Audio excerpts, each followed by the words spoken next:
자, 그러면은 지금부터 토크 콘서트를 빨리 해보겠습니다. 시간이 얼마 없습니다, 교수님.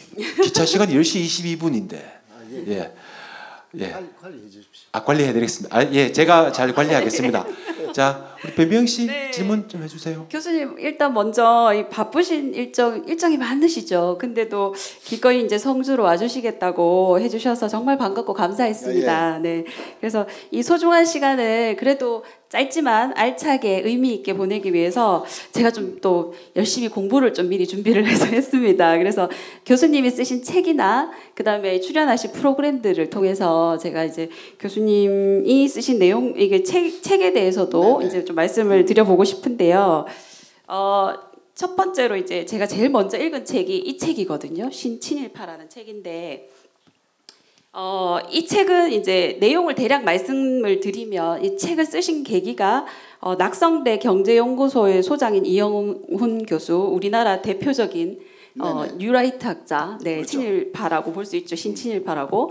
근데 일본 극우의 식민사관을 그대로 대변하는 이 반일 종족주의라는 책을 냈는데요.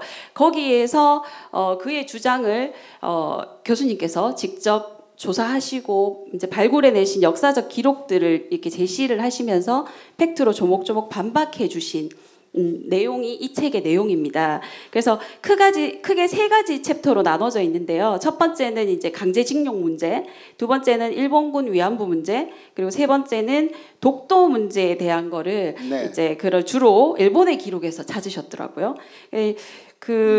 사실은 저희가 이제 생존에 계시잖아요, 피해자분들이. 근데 그런 분들의 증언밖에는 없었는데 이제 교수님이 이런 자료들을 찾으셔서 현지로 자주 가셨잖아요. 그래서 기록과 자료를 찾는 과정들이 정말 어렵고 또 위험을 느끼기도 하셨을 것 같은데 이 자료를 찾느라 뭐 이런 것까지 해봤다 나는, 혹은 또 이런 일까지 당해봤다라는 혹시 에피소드가 있으실지 좀 소개해 주시면 좋겠습니다. 예. 찾는 과정에서 뭐 위험을 느꼈다라든가 그런 것보다는 특히 독도 문제는 일본에서는 시마네현에서 많이 챙기고 있거든요. 거기에 일본 쪽에 다케시마 문제 연구회라든가 거기에 있습니다. 그래서 다케시마 문제 연구회에 사무실에 가서 여러 가지 거기에 자료를 찾고 있었는데 그쪽에서 저를 알아봐 가지고 왔어요. 직원들이. 네, 호사카 선생님 안녕하십니까? 네. 일본 사람들이 굉장히 예의 바르잖아요. 예. 그렇게 해서 먼저 그쪽에서 명함을 줘요. 네. 그러니까 저도 명함을 줬죠. 네. 그렇게 해서 여러 가지 이야기를 했더니 마지막에 저에게 질문했어요. 다음에 어디 가십니까? 네. 뭐 그거는 한국에서는 아무것도 아닌 인사인데 일본 사람은 다음 가는 데를 물어보는 것은 상당히 위험한 일이거든요. 예, 일본은 또 무사사회이기 때문에. 근데 시마네현에서는 가는 데마다 다음 어디 가십니까? 그 다음 시마네현 도서관에 갔어요. 그런데 책이나 자료를 찾을 때 아직 거기서는 옛날의 자료는 이름을 써야 돼요. 예. 예, 제 이름을 썼더니 호사카 선생님 알고 있는 거예요. 예, 그래서 알고 있다라는 것도 너무 좀 위협을 느꼈고요. 인기 좋으신 거 아닙니까? 예, 인기가 너무 좋으셔서 가는 거 아닙니까? 뭐 시마네현에서는 저를 많이 알고 있는 것 같아요. 예. 그래서 거기서도 나갈 때 선생님 잠깐만 다음 어디 가세요? 그러니까 거짓말 말하고 예. 그 다음 시마네현에 갈 때는 여관에 묵을 때도 일본은 아직 그냥 실명이 아니어도 묵을 수 있는 데가 많습니다.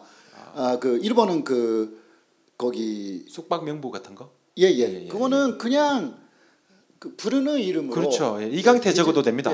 예. 제 이름 적어도 됩니다. 그러니까 제가 그냥 일본 이름으로 나카무라라고 썼습니다. 일제 간접기 나카무라 씨가 유명하잖아요. 예. 그래서 나카무라라고 해서 다음 많이 그 습박을 하기도 했고요. 네네네 그런 식으로 그리고 뭐 기타 많습니다. 그 어떤 일본에서 오신 그 기자가 일본에 암살탄이 있다.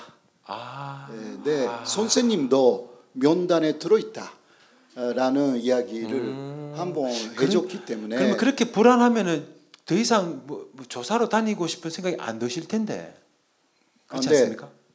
그러나 예. 일제 강점기에 많은 문제가 있잖아요. 그러니까 자료는 일본에 있는 것입니다.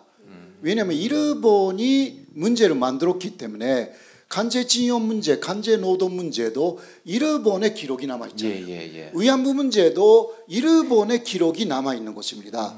한국에서 기록을 많이 만들게 다 파기했다고 하지만 그래도 남아있다. 예. 아무래도 그 파기했다고 해도요. 그거는 중앙에 있는 것은 파기를 많이 그렇겠죠. 했어요. 그리고 일본의 당시 그 급반부 말하자면 급반부에 있었던 자료는 1937년 이후의 자료는 거의 다 없앴다고 합니다. 제가 일본의 방위청에 가서 그 이야기를 들었습니다.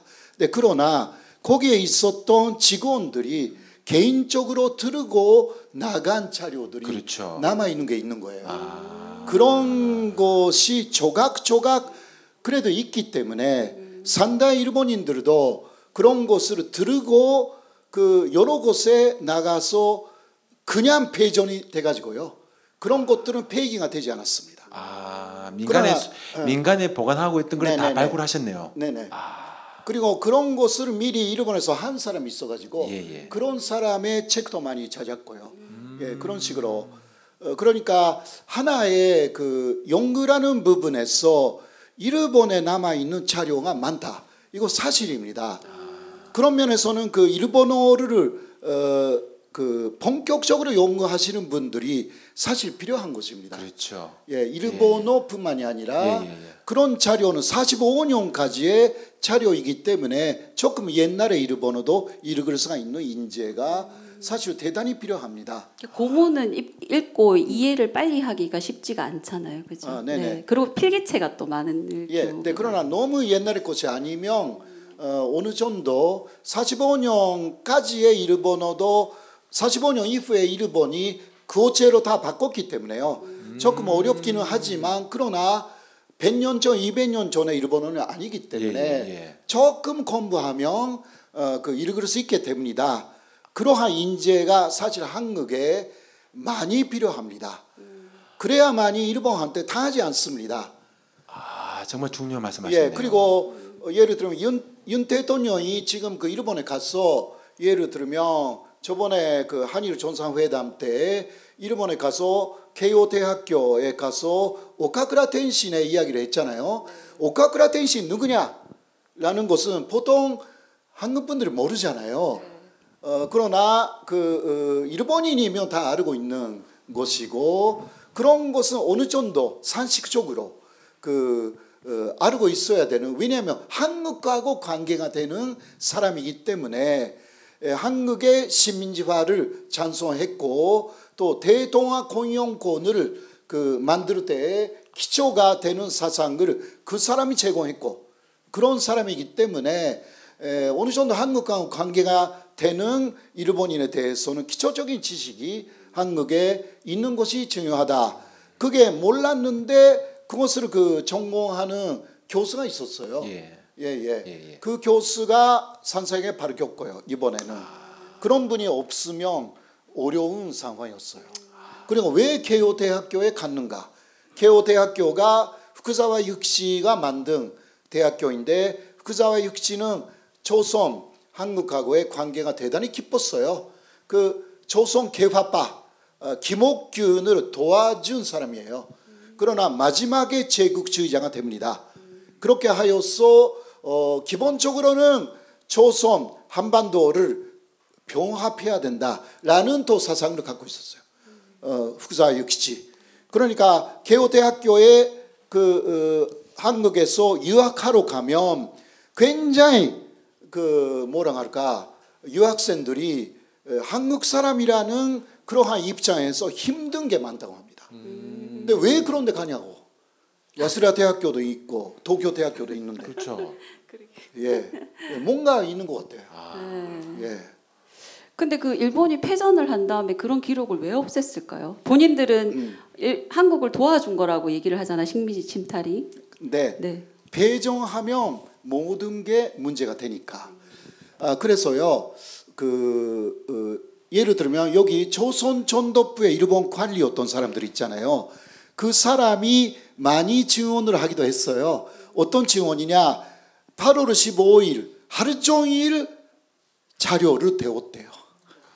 예. 그러니까 조선 전도부에 있었던 중요한 자료를 거의 다 배웠대요.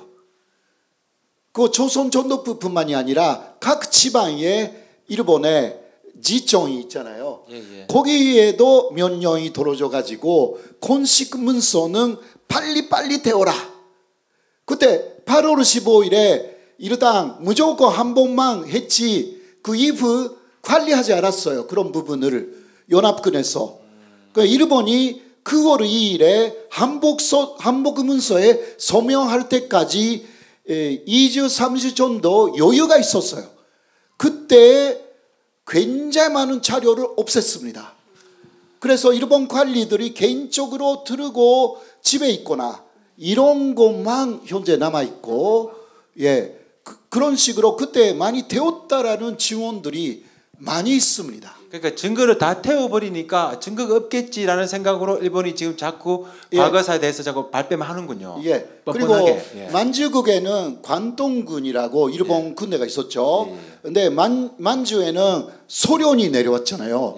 북한과 함께 소련이 내려왔잖아요. 그러니까 대우를 시간이 없었어요.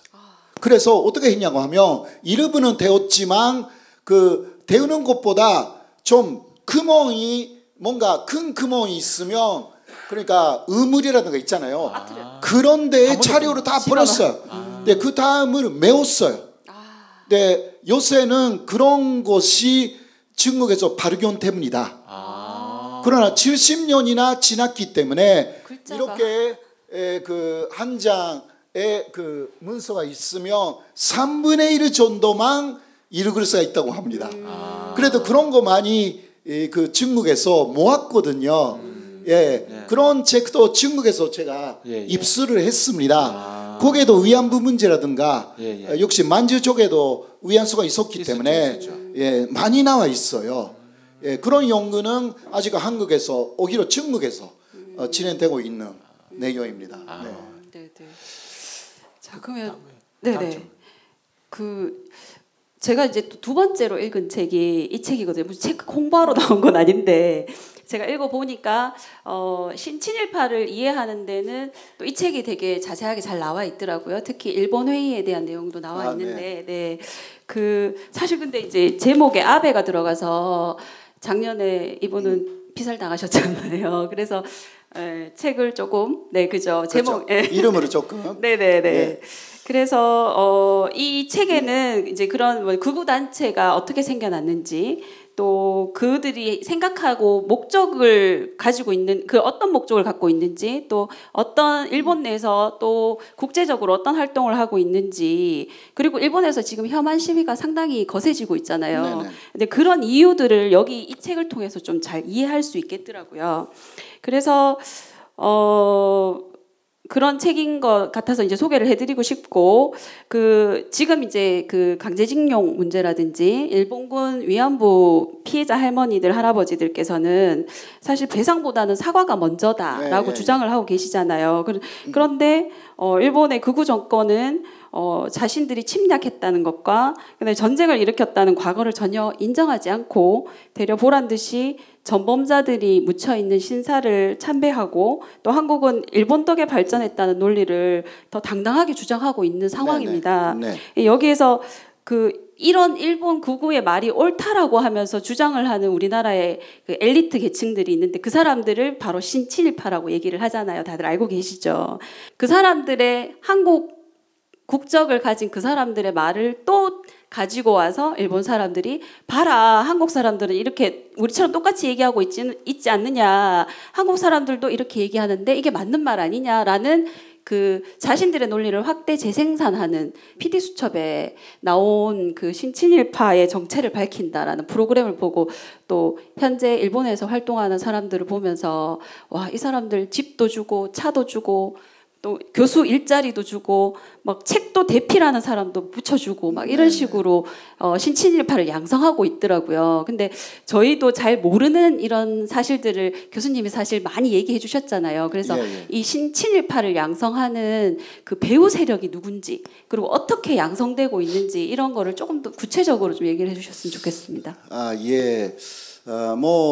사실 그 한국 쪽에서 친일본적인 사람을 키우자라는 그 이야기는 오래전부터 좀 있었고요.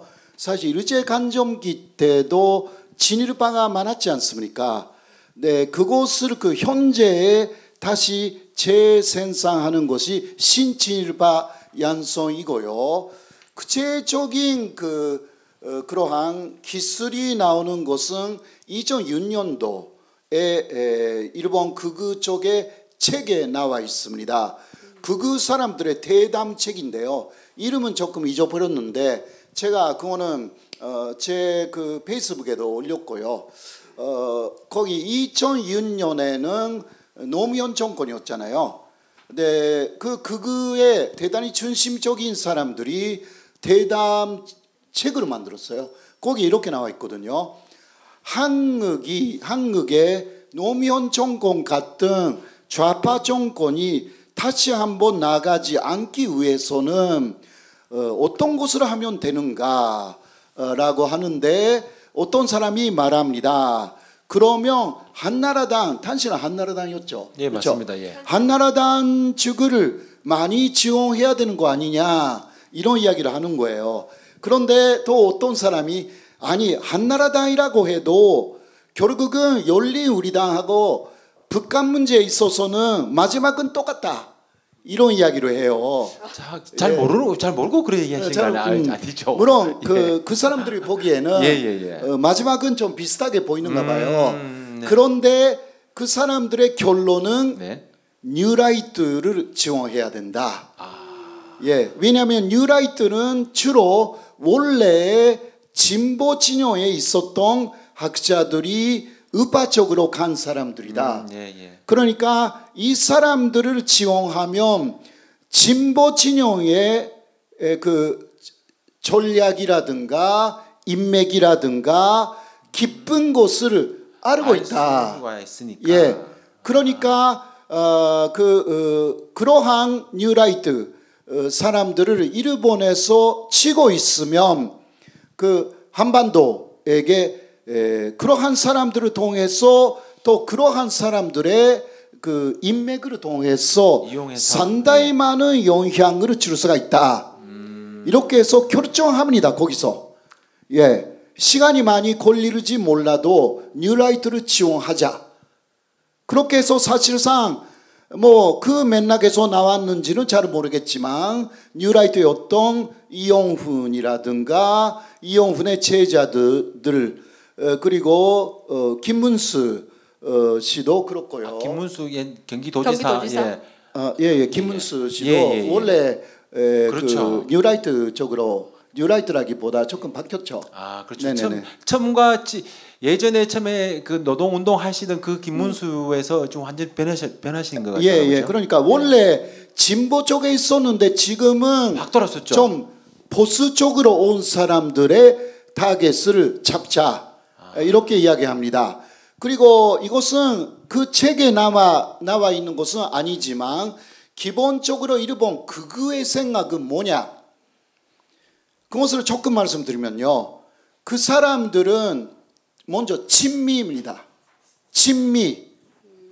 또 하나는 반공입니다.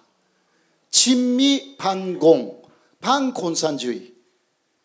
자, 그 중심이 아베 신조의 외조부 키시노부스케였습니다. 원래 키시노부스케는 반미였거든요. 반미의 중심 사람, 만주국으로 만든 세 사람 중 한 사람. 그러니까 미국하고 싸운 사람이에요. 그러나 깨달았어요. 패배해가지고 그 형무소 속에 들어가 가지고 미국의 세상이 되었다. 자신들이 살아남기 위해서는 친미가 중요하다. 그리고 냉전이 시작되었기 때문에 반공, 친미로 가면 살아남을 수 있다. 그렇게 생각한 거예요. 그리고 미국의 강연파도 반공이라는 것이 대단히 중요했기 때문에 일단 반공 친미로 가는 세력을 돕기 시작합니다. 그거는 사실상 한국에도 옮겨오는 거죠. 친미 플러스 반공, 이것은 반북한입니다. 북한하고 사이좋게 지내려고 하는 세력은 안 된다.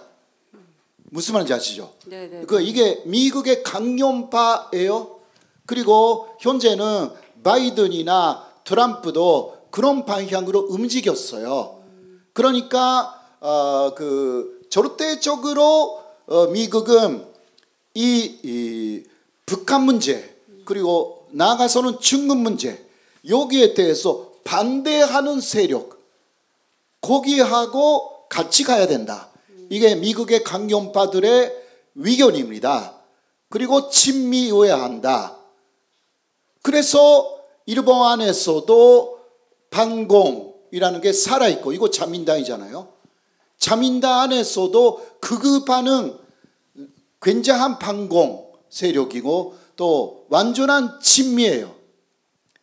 원래는 일본의 중심적인 극우는 아까도 이야기했지만 반미였거든요. 그러니까 미국하고 싸웠잖아요. 그래서 요새 친미로 가는 그러한 자민당에 대해서 싫어하는 진짜 일본의 극우도 있어요. 그거 안에서도 그거가 다 똑같은 건 아니네요, 그죠? 그러면은 지금 이제 얘기하셨는데 신친일파를 접근할 때 이제 타겟이 있을 거잖아요. 이 사람을 우리 쪽으로 이제 데리고 와야 되겠다. 네. 우리가 신친일파로 키워야 되겠다. 그러면은 그 사람한테 어떻게 접근하는지를 돈 주지 않습니까? 예. 그거는 가장 쉬운 방법은 역시 재단을 통해서 돈을 지원해 주는 거죠. 그 금액대가 한 얼마 정도? 금액이 어느 정도인지는 상세하게는 모르는데요. 네네네. 그러나 요새는 특히 사사카와 재단이라는 재단이 있습니다. 현재는 이름을 바꿔가지고 니폰 재단이라고 해요. 그거는 재팬 파운데이션하고는 다르거든요. 니폰 파운데이션입니다. 네. 재팬 파운데이션은 그냥 일본 정부가 하는 거죠. 네네네. 네, 그러니까 이름이 비슷하니까 니폰, 네, 그렇게 바꿔서? 일본 말로 네네네. 니폰 파운데이션, 니폰 일본 재단, 니폰 재단인데 원래는 사사카와 재단. 예, 이 사람들은 무진장하게 돈이 많아요. 그래서 한국에서 예를 들면 1억으로 프로젝트를 한다면 10억으로 줍니다. 예, 그러니까 현혹되죠. 그렇죠. 제가 듣기로는 언론사의 기자들이, 방송사의 기자들이 일본으로 특파원으로 간다, 아니면 공부하러 간다, 아니면 대기업의 임원들이 일본으로 간다 그러면은 그런 사사카와 재단에서 필요한 게 무엇이냐 그러면서 네네. 돈도 지원해주고 네네. 생활비도 대주고 또 그 생활하는 것도 좀 보살펴주고 한다면서 네네. 그런 식으로 접근해가지고 일본 우익의 사상을 네네. 따르도록 교육도 하고 한다고 얘기 들었거든요. 예, 그렇습니다. 예를 들면 한국에서 자꾸 일본으로 가는 팬데믹 이전에는 많았어요. 자꾸 일본에 가는 이유 없이 그냥 예. 무조건 일본으로. 가요? 예. 네, 일본에서는 사사카 재단뿐만이 아니라 일본 정부 자체도 예. 일본의 공안이라든가 그런 데서 돈을 갖고 있습니다. 그렇게 해서 자꾸 부른대요. 그렇게 해서 여러 일본의 그러한 사람들 앞에서 이야기를 한다고 합니다. 그렇죠. 질문도 많이 받고요. 네, 그렇게 하여서 돈을 받는다고 합니다. 네, 돈이 한국 돈으로는 500만 원에서 1,000만 원까지 준다. 예. 그리고 일본의 수차례? 예. 수차례. 수차례. 네네. 한 번 갈 때마다. 한 번 갈 때마다 자주 가고 싶겠네요. 예. 신부님들. 그런 이야기는 제가 그 일본에서 유학해서 그런 식으로 접근당했다라는 현재 명예교수가 된 교수님한테 들었어요. 예, 예. 아, 실제로 그러니까 있었군요, 그렇게. 뭐 옛날에죠. 예, 예. 지금 명예교수니까. 네네네. 네, 그분이 그 일본에 80년대에 유학을 했는데 야, 80년대도 그랬단 말씀이시죠? 예, 80년대에 공안에서 접근해 와가지고 한번 만났대요. 근데 여러 가지 이야기를 하는데 마지막에 어떤 요구도 하지 않고 그냥 친구가 되자, 친구 되자 뭔가 그 어려운 게 있으면 도와줄 수 있다. 밥도 그런 사주고. 이야기를 했는데 마지막에 폰트를 줬대요. 폰트. 근데 그것을 집에 가서 열어봤더니 30만 엔 들어가 있었다. 300만 원이죠. 그 당시에 80년대예요? 80년대. 어마어마한 돈. 근데 그게 두 번째 만났을 때는 50만 엔 들어가 있었다. 세 번째 만나면 100만 엔이네요. 예. 근데 세 번째는 예. 안 갔다는 거야. 아, 그러니까 계속 받으면 큰일 나겠다 싶으셨어요. 자신이 그 나에게 와서 말할 수 있다. 그러니까, 그렇게 이야기를 했어. 그러니까 저희들이 일상적인 표현으로 코 끼인다고 얘기하거든요. 예, 코가 딱 끼니까 당시에 일본인들이 그 일본 우익들이 말하는 얘기들을 갖다가 그대로 설파하고 전파하고 그분들의 이익을 대변해주는 역할을 할 수밖에 없네요. 돈을 받았으니까. 그리고 그분이 하는 이야기가 어떤 요구도 하지 않는데요. 보통. 처음에는 그렇겠죠. 네, 처음. 예, 맞습니다. 그게 더 부담스러운 거 아닌가요? 그러니까 부담스러우니까 마지막은 그런 사람들이 내가 뭐 하면 됩니까? 그런 식으로 오히려 물어보는 거야. 저도 아내한테 가끔 용돈을 그냥 막 돈을 주거든요. 주면은 돈을 왜 주냐고 물어봅니다. 그냥 준다라고 얘기하고 나중에 제가 크게 하면서 먹거든요. 그런 거 좀 해주잖아요. 그렇죠. 그렇죠, 맞습니다. 잘해줍니다. 예. 나한테 뭐 잘못했어 이렇게 묻지 않을까요? 그 가끔 뭐 잘못한 거 있지. 그렇지. 이러고. 예, 그럴 때도 있습니다만은 그러니까 그런 식으로 계속 접근하면서 나중에 한번 써먹네요. 그렇죠. 야. 그러니까 사실 그 일본에서도 어떤 사람이 와서 저에게 만나고 싶다고 했어요. 저에게 한국에 와서 저의 팬이래요. 네, 역사를 공부를 했다는 거예요. 그 역사를 자신이 공부했기 때문에 네. 너무 그 일본인이라고 해도 팬이래요. 그러니까 한국에 가면 한국 왔다 갔다 한대요. 그래 한번 만나고 싶다. 네, 왔어요. 예. 예. 근데 그 와이프하고 돈은 받았습니까? 돈은 안 줬습니까? 예. 그러니까 그런 식으로 알고 있었기 때문에 일단 좀 경계를 하지만 너무 더 그 만나지 않겠다고 하는 것도 좀 그러니까 그렇죠. 일단 만나봤어요. 예. 근데 그 만났는데 그 사람도 잘 익숙해져 있지 않는 것 같아가지고 두 개의 휴대폰을 그냥 주는 거예요. 이거 녹음하는구나라는 거 금방 아는 스타일이에요. 네. 좀 어설펐네요. 아마추어네요. 프로가 아니고. 근데 이게 문제는 이게 일본 정부와 일본 극우 단체들의 조직적인 활동이잖아요. 그렇죠. 친일파를 양성해내는 거.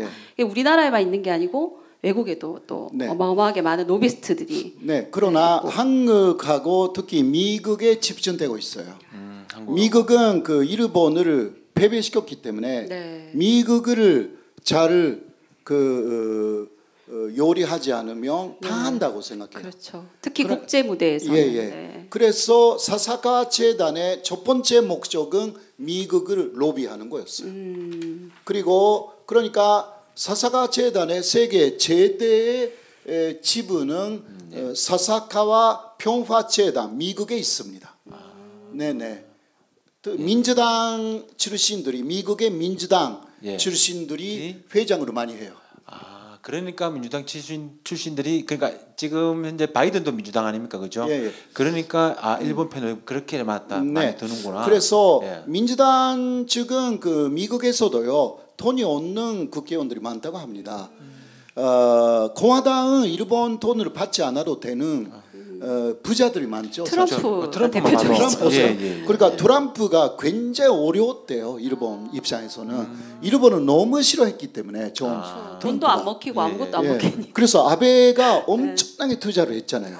그렇죠. 골프장 가서 넘어지고 쇼도 보여주고 그러니까요. 네, 그러나 민주당은 그렇게 돈이 없는 사람들이 있기 때문에 사사카와 재단의 돈을 굉장히 많이 받았다고 그래요. 예, 지금 바이든 정권에 그 이름 있는 사람들이 거의 다 받았다고. 그렇게 제 친구가 미국에 있는데요. 또 그 친구의 친구들이 지금 바이든 정권에 예. 많이 있다고 해요. 그러니까 그거 다 알고 있대요. 그러면은 지금 미국 정부 바이든이 친일본적인 성향을 비추는 거는 그만한 이유가 있네요. 네, 이유가 받아 있어요. 먹었으니까. 예, 아무래도 그 이익이 있으니까 그렇죠. 예, 예. 그런 것이고 또 일본이 말해주면 일본이 한국으로 이렇게 해달라라고 예. 하면 그대로 해주고. 들어주는 거예요. 그런 면에서는 한국도 한숨이 나옵니다. 한국도 어마어마한 재단이 있어가지고 그런 식으로 로비를. 움직여야 되는 거죠. 사실상 저는 그렇게 항상 여러 재단 사람들을 만나면 사사카 재단처럼 하라고 그렇게 말하고 있어요. 그것도 하나의 힘이잖아요. 근데 사사카와 재단은 뭐해서 그렇게 돈을 많이 벌었습니까? 그 사람들은 기본은 견정입니다. 견정이라는 게 모터보트 견주 견마식으로 하잖아요. 네네네. 모터보트 마사회 같은 경우는 한국에 따지면 모터보트 견주의 영업권을 사사가와 료이치라는 A급 전범이 탔어요. 그러니까 1950년 정도에. 그렇게 해서 그러나 그 사람의 목적은 미국을 로비할 자금을 만들기 위해서 보트 견주 사업을 그러니까 입자를 해서 타는 거잖아요. 그것을 여러 가지 또 로비를 해가지고 탔어요. 그러니까 그 사람은 그의 입장에서 키시노부스케 친구예요. 예, 지금 뭐 죽었지만, 그 후손들이 다 하고 있고 목적은 돈이라기보다 그 돈으로 일본 극우 세력을 지킨다. 거기가 시발점이에요. 그래 여기 한국에서도 그러한 어떤 신념이 있는 사람이 재단을 운영하지 않는 한 어려워요. 우리 돈 좀 만들어 볼까요? 우리 사사카와 재단보다 우리 예전에 그 IMF 때 금모으게 해가지고 우리 빚도 다 갖고 했었는데 우리나라도 국민들 중심으로 해서 그런 운동을 해가지고 돈을 만들어가지고 사사카와 재단을 능가하는 돈을 가지고 로비를 그러니까, 해야 되지 않나. 중요한 것은 보트 견주는 매일 하잖아요. 매일 합니까 그것도? 쉬지도 안 하고? 거의 매일. 그러니까 견마하고 비슷하니까 그냥 앉아 있어도 돈이 쏟아지는 거예요. 무슨 말인지 아시죠? 그러니까 세계적인 전략에 그 돈을 쓰는 것입니다. 일본이 중심돼 가지고 한국은 역사로 일본에 대해서 도전해 온다. 그러니까 그 한국 사람이 말하는 역사를 부정하기 위한 돈을 엄청나게 투입합니다. 그리고 또 하나의 단골 손님은 역시 중국이었어요. 그러나 중국은 아무래도 아직 공산주의니까 그렇게 쉽게 로비를 못해. 한국은 자유주의니까 로비가 굉장히 쉬워. 우리나라 사람들 돈 좋아하거든요. 돈 좋아합니다. 그럼 미국은 그런 식으로 미국도 돈이 필요한 사람들이 많아. 미국이야말로 또 돈이 신이잖아. 그렇죠. 자본주의 제국 아닙니까? 그러니까 그렇게 그 돈을 주는 데가 많아가지고 일본 극우에 대해서 미국 쪽에서도 좋게 보기 시작한 거예요. 그럼 우리나라 극우는 뭐 하고 있어요? 그걸 우리가 할 게 아니고 우리나라 극우들이 해야 되는 거 아니에요? 그 우리나라 극우들은 우리나라 극우는요 잘못하면 그런 일본적으로 돈을 받을 수도 있죠. 오히려 그냥 자신들이 생산해야 되는데 돈을 생산해서 한국의 극익을 위해서 사사카 재단처럼 해야 하잖아. 그거 아니라 일본 돈을 받아가지고 그렇죠. 일본을 대변하고 있지 않습니까? 일본 돈을 받는 경쟁을 할 우려가 있어요. 서로 받으려고. 서로 받으려고. 답답하네요. 그래서 여기서는 잘못하면 그러니까 반공 그리고 친미 플러스 친일이 되는 거예요. 한 몸이 되네. 네네. 아이고 돈 없는 서러움이 참. 다음에 꼭 트럼프 대통령이 돼야 될 것 같습니다. 바이든 빨리 물러서고. 이런 말은 함부로 하는 거 아닙니다. 네. 하면 안 됩니까? 예. 사실 답답하네요. 그 돈을 어떻게 사용하는가가 중요하기 때문에 예. 그렇잖아요. 그리고 돈이 무진장적으로 나오는 그러한 시스템이 그 한국의 국익을 위해서 쓸 수 있는 그러한 시스템이 진짜 필요해요. 예, 그게 일본의 힘이에요. 어떤 면에서는 그가 이런 식으로 일본에서 신장해가지고 네. 아베 정권이라는 8년간 정권을 만들었고 미국하고도 엄청나게 잘 지내고 또 한국을 집어삼키려고 하는 예. 그런 식으로 움직이잖아요. 네네. 예, 그것은 그 50년 이후 사사카와 재단이라든가 예. 일본 전문가 쭉 만들어 온 거예요. 정말 묻고 싶은 질문이 있었는데 네.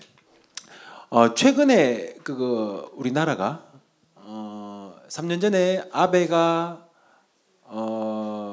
수출 규제한 것을 한국은 화이트리스트에서 제외된 것을 복원시켰단 말입니다. 그런데 일본은 아직 복원시키지 않았어요. 화이트리스트에서. 그러니까요. 예. 그걸 보고 일본 정부가 이런 얘기를 했습니다. 한국의 태도를 한번 보겠다. 네네네. 이건 대체 무슨 시범인가? 그러니까요. 예. 그런데 거기에 대해서 새로운 뉴스가 오늘도 나왔어요. 오늘 나왔습니까? 예. 따끈따끈한 거네요. 예. 말씀해 주십시오. 오늘 나온 뉴스는 기시다는 빨리 화이트리스트에 한국을 복귀시켜라라고 말하고 있대요. 기시다는요? 기시다는.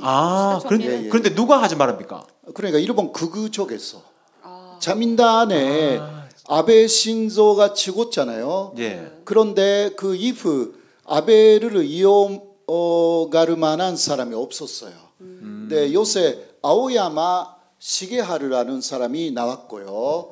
그 사람이 어제 뉴스에서 말했습니다. 사실 한국에 대한 수출 규제, 특히 반도체 3소재에 대한 수출 규제를 그 아베 전 총리가 발표하기 6개월 전에 자신이 아베에게 제의한 것이다. 예. 그것을 아베가 2019년 7월 1일에 실용해 줬다. 예.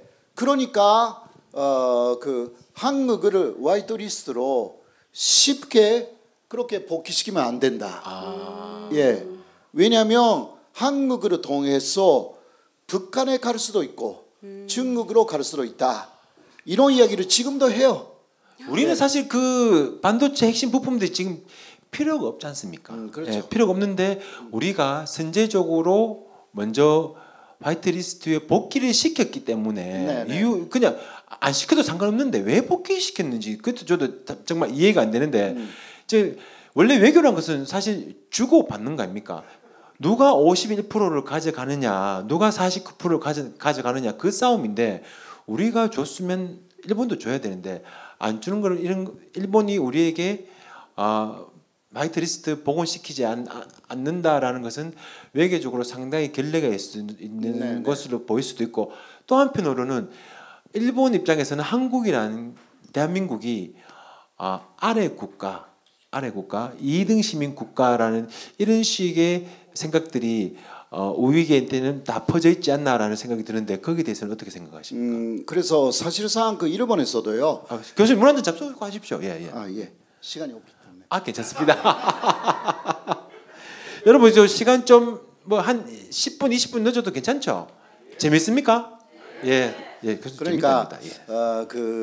거기 화이트리스트는 지금 그 복귀시키거나 마르거나 상관이 없어요. 맞습니다. 사실 우리는 상관없죠. 그 문제가 전혀 없거든요. 일본도 한국에 팔고 싶은데 그것 때문에 바르지 못했으니까 오히려 일본이 피해를 많이 입었어요. 사실. 그러니까 화이트리스트에 복귀시키고 싶은 것은 한국이 아니라 일본이거든요. 일본 경제인들. 기시다는 그거 잘 알고 있는 거예요. 그렇죠. 그러나 그거는 자신들이 하라고 했고 그게 그러니까 반공이라는 입장 있잖아요. 반공 그러니까 북한이나 중국을 계속 견제해야 되겠다. 소부장 부분에서도 그것을 그냥 내세우는 것뿐이고요. 근데 일본은 오히려 그러니까 한국에서는 현재 일본은 계속 복귀시키지 않을 것이다라고 그런 전망도 좀 있잖아요. 그것을 그 외교 카드로 쓴다. 그럼 우리도 지금 다시 제외시키면 안 됩니까? 제외시키면 안 됩니까? 화이트 리스트에서? 근데 한국의 그 화이트 리스트는요. 그 별로 그 효과가 없었어요. 의미도 없습니까? 없고. 이유는 5일간 심사한 것을 그 화이트 리스트에서 제외해서 15일로 늘린 것뿐이에요. 아 겨우. 아무것도 아니에요. 일본의 화이트 리스트에서 제외되면 일주일 정도로 수출을 할 수 있었던 것이 3개월까지 길어졌기 때문에 그러나 실제로 그거 가동이 되지 않았습니다. 예. 그러니까 지금 이거 아무것도 의미가 없습니다. 그리고 그거 적응 안 하고 싶은데 기시다는 이거 아무것도 의미가 없고 줄 곳이 없으니까 그거라도 주자. 주자라고 해도요. 네. 주는 거 없어요. 그냥 절차상 그렇게 된 것뿐이지 지금까지 그러니까 3개월이 늘어났다라고 해도 그거는 최고 3개월이었기 때문에 그 이전에 많이 동가가 됐을 거예요.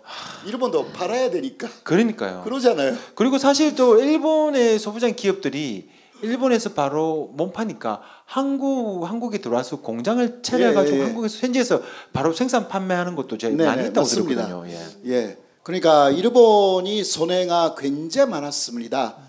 그래서 오히려 일본 쪽에서 풀고 싶은데 그냥 면목 싸움만 하고 있는 버티고 것이고요. 있었던 건데. 그리고 지금 그 윤석열 정권은 그것을 그 하나의 뭐라 할까 성과로 보여주고 싶다라는 게 있을 겁니다. 네, 그러나 사실 아무것도 아니에요. 근데도 안 해줘요. 아무것도 아닌데도 안 해줘요. 그러니까 기다리면 그거에 입김이 있어가지고 일본의 자민당의 그거가 100명 넘기 때문에 기시다파는 46명밖에 없어가지고 일본은 파보르 정치 그러한 파보리 근대의 입김이 셉니다. 네. 그래서 어쩔 수 없는 부분들이 있습니다. 네. 그렇구나. 저기 이제 우리 친구들도 이제 관심을 가질 만한 문제를 질문 하나 드리고 싶은데 독도 문제요. 여러분 독도는 누구 땅이죠? 우리 땅 대한민국 땅이죠. 근데 최근에 일본에서는 다케시마는 일본 고유의 영토다라는 거를 교과서에 실기로 실었죠. 그거에 대해서 좀 얘기를 해주시겠습니까? 네. 그럼 잠깐만요. 이 말씀과 연관해가지고 지도를 보면 우리는 독도라고 부르면 일본서는 다케시마. 예. 지도를 보면 일본 쪽에 실제로 다케시마라는 섬이 별도로 있습니다. 있습니다. 그것도 같이 좀 말씀해 주세요. 예. 뭐 지금 말씀하신 것은요. 다케시마라는 섬은 일본에 3개 정도 있습니다. 그리고 현재 독도가 다케시마이지만 규슈의 남쪽에 가고시마라고 있잖아요. 그 바로 아래에 다케시마가 더 있어요. 그래서 일본의 어떤 게임 업체가 다케시마를 한국한테 달환한다. 그런 게임이 있다고요? 게임 만들었어요. 그런데 그 다케시마가 독도가 아니라 그 규슈 남쪽에 있는 다케시마를 그 땅 안에 있는 다케시마 달환한다라고 만들어 가지고 일본 사람들이 모르는 것도 전도가 있다. 너무 모른다라고 해서 웃음거리가 된 그런 게임 업체가 있어요. 그만큼 독도는 일본 사람들이 모르는 섬이 이를 가능성이 있어요. 왜냐하면 그 교과서에는 그렇게 나왔지만 그 선생님들이 가르치는가라는 문제는 다른 문제입니다. 교과서 나와 있지만, 나와 있지만, 그러니까 일본 국민들은 한국의 독도에 대해서 크게 관심이 없다. 기본은 그렇습니다. 기본은. 그러나 그 여론 조사를 할 때는 관심이 높게 나와야 되니까 일본의 여론 조사 할 때는요. 먼저 다케시마 독도가 일본 영토다라는 내용이 적혀 있어요. 그것을 보고 여론조사를 해요. 그러면 다 우리 땅이라 그러죠. 그러니까 예. 그러면 99%가 우리 땅이라 하지 않을까요? 그러니까 예. 95% 정도가 예. 일본 땅이다. 그렇게 나오는 거죠. 그건 아니고 95%가 다케시마를 알고 있다. 알고 있다. 근데 다케시마가 일본 영토다는요 80% 정도이거든요. 그러니까 일본이 굉장히 열을 받고 있어요. 이렇게 교육을 하고 있는데 20%는 아니라고 대답하니까. 그걸 열받았다. 20% 그나마 20%는 아니다라고 얘기하고 계시는구나. 제가 우리 일본에 제가 나온 모교 중학교 가끔 전화를 합니다. 역사 선생님하고 이야기를 가끔 하는데 독도 가르치냐고. 가르치냐고? 예. 안 가르친대요. 그렇죠. 안 그래도 가르치기 많은데 예. 남의 땅을 그렇죠. 다른 나라 땅을 가르칠 이유가 없죠. 예. 왜 가르치지 않느냐? 예. 한국에는 한국의 논리가 있고, 그러니까 일본 논리로만 가르칠 수가 없다. 양심적인 사람이 꽤 있습니다. 균형적인 시각을 갖고 계시죠. 특히 역사 그리고 사회 선생님들은 일단 과거의 역사를 배운 사람들이니까 일본이 한국을 침략했다라는 것도 알고 있어요. 그렇죠. 그러니까 함부로 독도도 물론 함부로 가르칠 사람은 있기는 하지만 그렇겠죠. 그래도 아주 많지는 않다라는 거. 특히 시마네현에서는 시마네현의 것이 독도다라고 하니까 집중적으로 교육하고 있어요. 거기는 좀 달라요. 거기만. 거기만 그렇게 하고 있는데 다른 데는 자유적으로 맡기고 있기 때문에 그렇게 관심 높지도 않고 또 일기예보에 독도는 나오지 않습니다. 일본에서요. 참 우리 땅 맞는데요? 참 우리 땅 맞지 않습니까? 그렇죠. 본인들 나라라면은 일기예보 해줘야 되지 않습니까? 그러니까 일기예보에 일본도 올려야 된다라는 이야기가 많이 있는데 그거는 일기예보 만드는 사람들이 못한다고 해요. 이유는 거기에 일본인이 없다. 그렇죠. 일본인이 있어야 일기예보는 된다고 한대요. 그런 규정이 있어요, 일본에는. 근데 그러면 지금 이제 아직 안 가르치지만 이제 가르치라고 교과서에 수록하는 거 아닌가요? 그 내용을 담는 거 아닌가요? 그러니까 강압적으로 일본 정부가 독도 문제는 가르쳐야 한다라는 법을 만들거나 간여회의 결정을 해버리면 문제가 되기 시작합니다. 간여회의 결정이라는 것은 가기 결정이라고 가끔 하는데 내각에서 결정하는 것인데 이거 결정하면 바꿀 수가 없어요. 우리나라의 국무회의 같은 거죠. 국무회의. 그러나 국무회의의 결정보다 훨씬 강하고 강력한 반영구적인 결정이 됩니다. 과거에 저희 정부는 일본이 저렇게 다케시마, 독도 이렇게 해가지고 자꾸 문제를 일으킬 때 우리 정부는 즉각 대응하지 않았던 이유가 제가 알기로는 괜히 시끄럽게 만들어서 분쟁의 소지를 만들지 말자 그래서 참았다라고 알고 있거든요. 근데 저희 국민들 입장에서는 같이 붙어야지. 노무현 대통령은 이렇게 말씀하셨거든요. 손시선의 음악 갖다 들이받아라. 총은 쏘지 말고 들이받아라. 그렇게 좀 세게 나가야 되는데 왜 우리나라 정부는 그동안 이걸 갖다가 좀 세게 일본한테 적극적인 항의를 하고 군사훈련도 하고 이렇게 표명하지 않았는지 이유 알고 계십니까? 그 13년까지의 논리입니다. 그 13년까지는 일본 국가가 나서서 독도는 일본 영토라고 거의 말하지 않았습니다. 국제법으로 볼 때는 국가가 말해야만이 대응해야 되는 것이 됩니다. 그러니까 민간이 독도가 일본 영토다라고 해도 상관이 없는 것입니다. 민간이기 때문에. 그러나 일본이라는 국가가 나서서 독도는 일본 영토다라고 일본의 외무성이라든가 일본의 내각이라든가 말하면 거기에 대해서 아니다. 독도는 한국 영토다라고 하지 않으면 이게 걸리는 것입니다. 오히려 인정해 버렸다라는 국제적인 원칙이 있어요. 그러니까 국가가 말하는 내용에 대해서는 정확하게 대답을 해줘야 된다. 반박하지 않으면 예. 수용하는 거다. 그러면은 우리 국민들도 지금부터 홋카이도는 우리 땅이다라고 얘기해도 아무 상관이 없다는 얘기네요. 예, 뭐 대마도는 우리 땅이고요. 대마도. 대마도는 원래 우리 땅 아니었습니까? 예, 자들이 잠시 가져가는 거니까. 혹은 홋카이도라기보다 일본 요르도는 한국 땅이다. 그렇죠. 일본 본토는 우리의 땅이었다라고 예. 계속 우리도 그 운동을 해야 되지 않을까 싶은데. 예. 그러니까 그것이 그냥 국민적인 그 수준이면 아무 문제가 없어요. 그렇죠. 예. 근데 정부 대 정부로는 문제가 생기는 거다. 예. 그럼 또 돈을 모아야 되겠네요. 또 돈이니까. 일본 본토도 우리 땅이다. 그 노래도 만들고. 예, 네. 일본 본토 일본 본토는 주소가 없죠. 예. 주소를 좀 알았으면 좋겠는데. 자, 그럼 교수님, 제가 현장 질문을 몇 가지 받았는데요. 그 중에 한 가지 좀 말씀 좀 드리겠습니다. 경북 상주의 함석호님께서 질문해 주셨는데요. 자, 토크 콘서트 제목처럼 한국의 신친일파와 일본의 군국주의가 무엇이 문제인지요라고 질문해 주셨는데, 예, 여기 답변해 주실 수 있겠습니까? 그래서 한국의 신친일파하고 일본의 극우파의 공통점이 있다. 아까도 조금 이야기했지만 이것은 반공, 친미, 그리고 이쪽의 사람들은 친일 이렇게 되는 것입니다.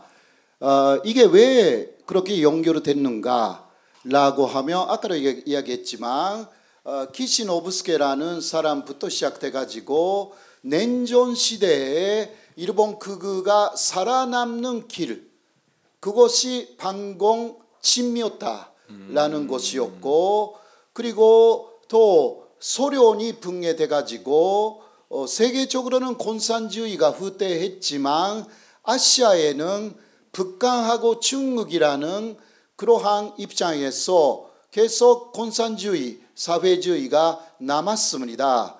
그래서 일본은 그 이후에도 반공이라는 것을 강하게 외치면서 자민당의 중심에 극우가 들어가가지고 이제 공산주의 세력한테 일본을 넘길 수가 없다라는 그 주장을 하면서 계속 집권을 했어요. 그것이 일본의 이익이 된다. 그러니까 반공이라고 할 때 사실 한반도만 보면 반북한이죠. 예, 이렇게 되면 그 어떻게 되냐? 그 한반도 안에서의 남북 통일 세력은 안 된다. 이렇게 가는 거거든요. 남북 통일 세력이 생기지 않도록 하는 게 일본 극우에 가는 살아남는 길이다. 무슨 말인지 아십니까? 왜냐하면 통일이 되고 또 남북의 평화 공존 정도가 되면 이게 또 극우 쪽의 주장인데 중국하고 하나가 돼가지고 일본을 공격할 것이다. 통일된 한반도는 이런 이야기는 그 문재인 정권이 생겼을 때부터 처음부터 이야기를 해요. 처음부터 그런 게 없는데 그런 이야기를 합니다. 그런데 그런 것을 막기 위해서는 남북이 대립되어 있는 상황을 계속 유지를 해야 된다. 그러기 위해서는 반북한 그리고 그 북한하고 남한을 하나로 묶고 가는 문제, 그게 중심은 역사 문제입니다. 강제징용 북한에도 있었고 남한에서도 있었죠. 위안부 북한에도 있었고 남한에도 있었고 중국에도 있었어요. 이거 다 분단시켜야 된다. 그러니까 위안부 문제 반대. 위안부는 그 자바르 쪽으로 위안부가 된 매춘부다. 이러한 신친일파가 나오기 시작해가지고. 대표적인 사람이 이용훈 교수 맞죠? 신친일파에 나오던데. 누구? 예. 그러니까 유영춘 교수도 있고 준하경 교수도 있고. 그런 분들은 그러니까 그런 분들은요 다 사상적으로 보면 반공이에요. 반공. 예, 반중국, 반북한. 이게 전체적인 그 신조어는 거기에 다 똑같이 있어요. 그렇게 해서 북한하고 예를 들면 그 북한 그 위안부 문제를 연구하는 사람들은 북한에도 위안부 할머니들이 있으니까 있죠. 북한의 적십자라든가 그런 북한의 여성 단체하고도 교류를 하는 거예요. 근데 이런 단체는 결국은 전북 단체다. 이런 식으로 더 말하기 시작해요. 예, 간제지원 문제도 이게 한국에서 이기면 나중에 북이를 수교할 때 북한도 간제지원 이거는 배상해라 그러고, 예. 라고 나오니까 그러면 일본이 망하거든요. 경제적으로. 배상 문제가 보상일 때 우리는 65년도에 보상했잖아요. 예. 보상 받은 거예요. 북한 안 했잖아요. 예. 예. 북한은 아직 안 했기 때문에 보상으로 혹시 북일 수교가 일어날 경우는 75억 달러 정도래요. 옛날에는 5억 달러였지만 지금은 물가가 올라가지고. 예, 물가가 올라가 75억 달러. 그러나 배상해라. 그렇게 될 경우는 금액이 또 어마어마하게 700억 달러, 1000억 달러까지 가요. 보상하고 배상 다르거든요. 그러니까 그것을 막기 위해서는 간제지원 문제도 한국에서 죽여야 돼. 예. 기타 독도 문제 이것도 마지막에 나올 거예요. 독도 문제만큼은 한국하고 북한은 싸우지 않습니다. 그렇죠. 그렇죠. 예. 북한은 조선 독도라고 말하고 있어요. 예. 일본이 혹시 독도에 들어오면 미사일을 쏴버린다. 그러한 이야기까지 나올 정도. 아유, 고맙네요. 예. 그러니까 마지막은 북한 문제가 그 독도 문제가 아마 권리를 고치라고. 예. 그래서 이용훈이 어떤 말을 했냐? 반일 전적주의 책 안에서 이렇게 말했어요. 독도가 한국 영토라는 증거가 없다. 증거가 없다. 예. 참 그러니까 제가 말 애매하게 하는. 교수님 이 책에 증거를 많이 썼습니다. 네, 증거 엄청 많더라고요. 네네네. 그리고 교수님 얼마 전에 그 우리 그 일제 시대 때 일제 강점기 시절에 우리 교과서도 사회과 부도 같은 그런 지도가 된 책 그거 하나 또 네. 구하셨잖아요, 그죠? 예. 거기에도 사실은 우리 독도는 한국 땅의 나라고 예. 명기가 돼 예. 있지 않습니까, 그죠? 그런 것입니다. 예. 그래서 독도가 한국 영토라는 증거들은 굉장히 많습니다. 사실 사실 증거가 필요 없는 거 아닙니까? 원래 우리 땅 맞잖아요. 땅이니까. 예. 문제는 지키는 그게 중요하고요. 그러나 가끔 이야기하지만 로일 전쟁 때 일본은 러시아의 발틱 함대하고 싸우기 위해서 독도를 기지로 사용합니다. 그러기 위해서 편입한 거거든요. 그때 예, 독도에 만을 세웠고요. 일본이 그러기 위해서 편입했어요. 그때. 그리고 1949년 그 패전 후에 이게 독도는 일단 한국 쪽에 돌아왔는데 미국 사람이 일본에 가서 그 위리엄 제이 시보르트라는 사람이었는데 일본 대사 같은 그 역할을 했어요. 근데 그 위리엄 시보르트를 일본에서 많이 그 로비를 했죠. 부인이 일본 사람이었기 때문에 예, 로비하기 쉬웠어요. 네. 그런데 결국은 위리엄 제이 시보르트는 미 금성에게 말합니다. 독도는 일본 영토입니다. 그리고 일본에서 말합니다. 독도를 일본 영토로 해준다면 거기에 레이더 기지라든가 기상 관측 기지를 만들어 주겠다. 그러니까 미국의 관점에서도 독도는 그 동해의 한가운데 있는 기지인 거예요. 예. 그래서 미국 입장에서는요. 예, 미국도 일본도 지금 그러니까 독도 상공을 러시아 비행기가 중국 비행기가 지나가거든요. 그래서 일본의 자위대가 무슨 말을 하고 있냐고 하면 그때는 우리도 러시아 비행기나 중국 비행기를 쫓아내기 위해서 독도 상공으로 자위대 비행기를 보내야 되는 거 아니냐. 이게 사실 논의되고 있거든요. 현재 논의되고 있는 겁니까? 예. 굉장히 위험하네요. 위험하죠. 그러면 어떻게 되냐? 우리도 거기에 비행기를 보내면 그럴 경우는 보내야죠. 그렇죠. 그러면 준도를 하게 되면 분쟁 지역이 되는 거예요. 분쟁 지역이라는 것은 말로 하지 않아도 실제로 붙을 경우 분쟁 지역이 됩니다. 이게 일본이 원하는 바인 거예요. 국제적으로 분쟁 예. 지역으로 만들어서 그렇게 해서 국제사법재판소에 끌어간다. 근데 문제는 신친일파로 미국 사람 이런 사람 많이 양성해놨는데 그 사람들이 네네. 또 로비를 하면 우리한테 불리할 수 있잖아요. 그렇죠, 그렇죠. 어머나. 예. 그러니까 재판이라는 것은 이거는 변호사라든가 그런 사람들이 굉장히 준비해야 되고 우수해야 되거든요. 그렇죠. 그렇지 않으면 진실이 있어도 이게 어떻게 할 수가 뒤집어질 수 없어요. 있다. 예. 돈이 엄청나게 필요해요. 진짜. 그러니까 삼성 이기는 이유가 뭐냐? 예. 돈이 많으니까 이기지. 당연하죠. 예, 그건 사실이거든요. 돈이 없는 가난한 사람이 재판을 해도요. 어디겠죠? 이게 이기기가 굉장히 어려운 게 이상한 현재 시스템이에요. 진짜 국제사법재판소로 마찬가지예요. 일본이라는 나라가 마음 놓고 오바마한 돈을 쏟아붓고 하면 그게 장담할 수 없는 상황. 그러니까 우리는 독도가 한국 영토이기 때문에 분쟁 지역이 아니다라고 하여서 분쟁 지역이라는 것을 인정하지 않으면 국제사법재판소에 안 갑니다. 예. 그러니까 일본은 분쟁 지역으로 만들려고 하는 거예요. 자꾸 끌고서 부스럼을 내야지. 예.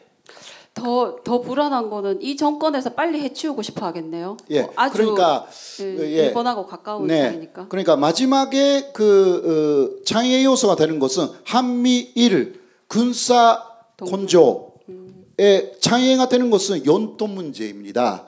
연도 문제가 있으면 군사 동맹을 만들 수 없습니다. 이거는 세계의 산식이에요. 그러니까 독도 문제가 해결돼야 합니다. 우리는 일본이 독도를 한국 영토로 인정하며 해결된다. 이렇게 생각하죠. 그러나 일본은 한국이 독도를 일본 것으로 인정해야 독도 문제가 해결된다. 이렇게 생각하고 있어가지고 일본의 전략은 국제사법재판소에 간다. 이것이거든요.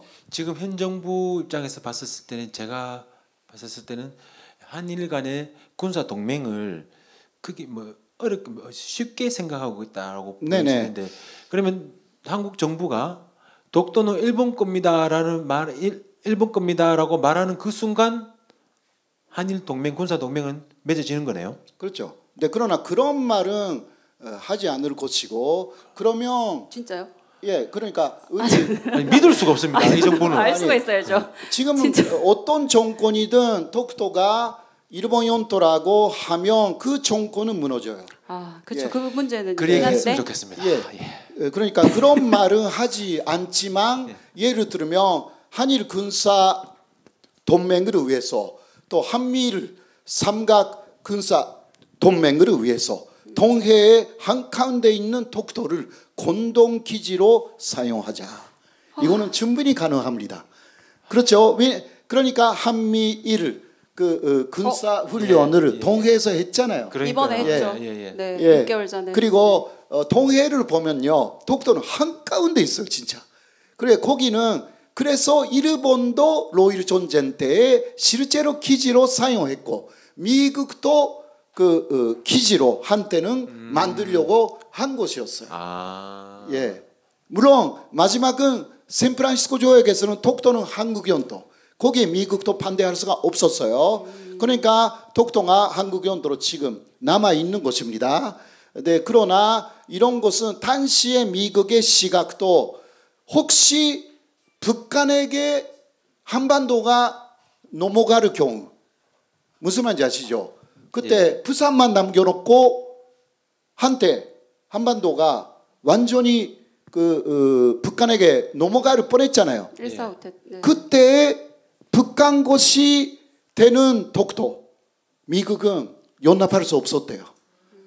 북한 쪽에서 기지로 사용하니까 그 경우는 일본 것으로 하는 게 좋다라는 위견을 당시 미국이 갖고 있었습니다. 라는 연구가 일본 쪽의 연구에 있습니다. 그러나 결과적으로 대한민국은 남았기 때문에 1954년 시점에서 미국은 한미 동맹이 그때부터 가동돼 가지고 그 이후 현재까지 미국도 독도는 한국 영토 이렇게 주장하고 있는 그게 현실입니다. 그러나 이 요동치는 국제 정세 속에서 미국은 독도의 영유권이라기보다 어느 쪽에 유리한가라는 것을 많이 다져봤어요. 현재까지도. 그러니까 그러한 부분은 우리가 좀 깊이 알고 있어야 되는 거예요. 그러니까 미국에 유리한 쪽으로 미국은 아마 주장을 그렇죠. 예. 그러니까 일본이 거기 독도를 삼국에서 관리하자. 아, 삼국에서 예. 한미일이. 그러면 우리는 반대하기가 상당히 어려운 입장이 될 수도 있어요. 지금 스탠스로 봐서는 그럴 것 같습니다. 그렇죠. 예. 그런데 한미일로 일단 관리했다. 근데 그 문제가 해결되면 미국은 나가지. 그렇죠. 일본은 안 나가. 옛날에도 안 나갔잖아요. 예. 일본은 여기 우리 곳인데. 그렇죠. 안 나가요.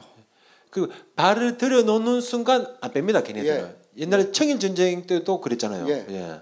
그러니까 그게 일본의 역사성이 있기 때문에요. 그 알고 그러니까 너무 오지랖 넓게 그러면 독도를 그 공동 관리하자라든가 그런 식으로 가면 이제 정말 문제가 되는 거예요. 자, 교수님. 지금 시간이 거의 다 돼가지고 여기 계신 분도 이제 넘은 거 아니에요? 예, 시간이 좀 시간도 넘었는데 있으시고 그래서. 교수님. 제가 끝으로 한 가지만 마지막 질문을 좀 드리고 싶은데 호사카 유지에게도 꿈이란 게 있을 거라 생각합니다. 저는 저의 바람 같았으면은 호사카 유지가 이 자리에 필요 없는 세상이 됐으면 참 좋겠다는 생각을 하거든요. 그게 무슨 뜻이냐면은 그렇죠. 예, 우리 해방 이후에 친일파가 다 척결되고 그다음 반민특위가 성경적으로 행해지고 그래서 친일파가 다 물러나고 일본이 과거에 대한 배상을 다 하고 사과를 다 하고 그렇게 뭐 모든 것이 다 해결되고 한국과 일본이 가깝게 지내고 형제같이 지내면은 호사카 유지라는 분이 여기 있을 필요가 없습니다. 그렇죠. 필요 없는 거예요. 예. 하지만 현실은 그렇지 않습니다. 네. 예. 한국인 호사카 유지에게 꿈이란 게 반드시 있을 거라 생각하는데 네. 이 자리에서 짧게 좀 말씀해 주실 수 있겠습니까? 그냥 진짜 꿈이에요. 그거는 역시 한반도 문제라는 것은 지정학적으로 한반도가 어려운 위치에 있다. 그래서 현재는 중국하고 미국 사이에서 그리고 거기에 일본이 끼어 있고요. 그리고 또 러시아도 끼어 있잖아요. 사실 대극에게 끼어 있는 게 한반도. 여기서 평화를 지키는 것이 제 꿈입니다. 사실. 네, 그래야 저도 목숨을 예. 교수님 제가 지켜드리겠습니다. 예. 부지할 수 있고. 네, 그러기 위해서는 사실 일본이라는 나라를 끌어들여야 하는 부분들이 있습니다. 일본도 미국하고 중국 사이에서 굉장히 힘들거든요. 예, 일본 내를 보면 다 그렇게 돼 있습니다. 그러한 일본하고 한일 관계 개선이라고 하는 부분은 오히려 중국하고 현재는 미국 사이에서 어떤 면에서는 지금 시민 세력이죠. 예. 한국과 일본의 시민 세력이 더 가까워져 가지고 여기에 평화지대를 만들자 라는 그리고 여기에 평화지대를 만들어서 미국이나 중국을 설득시켜 나가자라는 식의 그러한 공동체가 확고하게 한국과 일본에 자리 잡는 것. 그게 그냥 금으로 끝날 수도 있는데 그렇게 되면 한반도의 평화는 어느 정도 지킬 수가 있는 것이 아닌가. 그렇게 생각합니다. 이상입니다. 그럼 교수님 그러면은 교수님 꿈은 그거네요. 한반도 평화 공동체의 공동 대표가 되는 게 꿈이시네요. 제가 대표가 되지 않아도 예. 그러한 대표 꼭 움직임이 하십시오. 예. 대표할 필요는 없고 아, 예, 예, 예. 그러나 그러한 움직임이 예. 있으면 굉장히 많이 도와드리죠. 예, 고맙습니다. 예. 아, 감사합니다, 네. 교수님. 예, 예. 자, 여러분, 저희가 사실 굉장히 많은 준비를 했었거든요. 했었는데 교수님께서 너무너무 많은 얘기들을 여러분들에게 해주시다 보니까 시간이 너무 빨리 흘러갔습니다. 지금 교수님 기차 시간이 10시 20분이거든요. 10시 20분인데 행사를 여기서 바로 마치고 여러분들이 또 교수님하고 또 사진도 한 번씩 찍으셔야 될 거 아닙니까? 또 책까지 오셨으면 사인도 받으셔야 되고 그런 시간을 좀 할애해 드려야 되니까 행사를 여기서 좀 마칠까 싶은데 여러분들 괜찮으시겠습니까? 예. 잠깐만요. 아직 박수 치면 안 돼요. 예. 역사를 잊은 민족에게 미래는 없다라고 얘기했습니다. 예. 이런 한반도의 평화를 위해서 그리고 동북아시아의 대한민국의 역할에 대해서 항상 열심히 공부하시고 지금 허리 디스크가 있으신 것도 최근에 한일 관계에 대한 어떤 프로젝트를 연구하시다 보니까 한 달 가량 움직이지 않고 계속 앉아 계셨대요. 그 공부를 너무 많이 하시다 보니까 허리가 많이 아프시다 하시는데 그래 오늘도 또 우연찮게도 시간이 나셔가지고 일찍 성주를 오셔가지고 성주도 한 바퀴 구경도 하시고 하셨는데 교수님. 저는 개인적으로 교수님한테 듣고 싶은 얘기가 너무나 많고 그 말씀들을 여러분들한테 많이 들려주고 싶었는데 오늘 좀 아쉬웠습니다. 다음에 또 오실 생각도 있으십니까? 저에게 초대하면? 마이크 들고 말씀해 주십시오. 예. 불러주시면 제 시간이 맞으면 얼마든지. 알겠습니다. 예.